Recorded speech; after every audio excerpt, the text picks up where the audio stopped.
Matapos pabulaanan kahapon ni Pangulong Marcos na may lamat ang unit team, nag-iusap-usapan naman ang hindi raw pagpansinan ni na Vice President Sara Duterte at House Speaker Martin Romualdez sa arrival ng presidential delegation mula Amerika.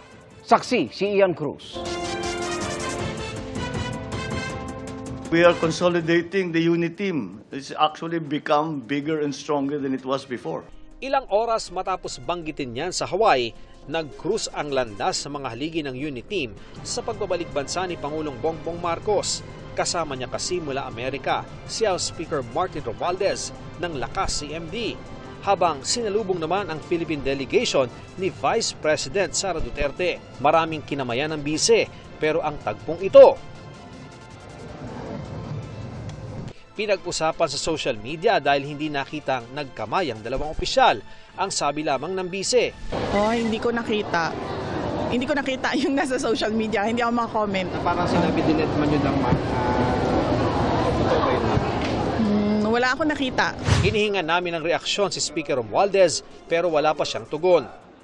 Maugong ang sinasabing iringan umano ng dalawang opisyal. Una, nung nagbitiw ang bise bilang chairman ng Lakas CMD matapos sanggalin ng liderato ng Kamara sa pagka-Senior Deputy Speaker si Pampanga Representative at dating Pangulong Gloria Macapagal Arroyo na malapit sa bise.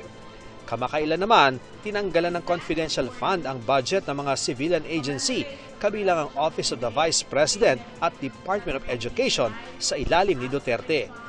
Naging mitsa pa yan ng mga banat ng ama ng bise na si dating Pangulong Rodrigo Duterte laban sa Kamara at liderato nito. Kanina, inungkat ng dating Pangulo ang planong impeachment umano laban sa anak. Ginawa ninyo yan, babalik ako sa politika. It's either I run for senator or I will run for vice president. Sabi ng kanyang anak.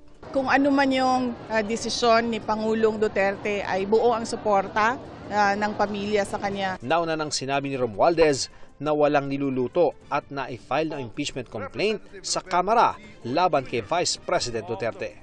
Para sa GMA Integrated News, Ian Cruz ang inyong saksi. Mga igan, samahan niyo kaming saksiyan ng mga balita. Mag-subscribe sa GMA Integrated News sa YouTube. Para sa mga kapuso abroad, samahan niyo kami sa GMA Pinoy TV at sa www.gmanews.tv.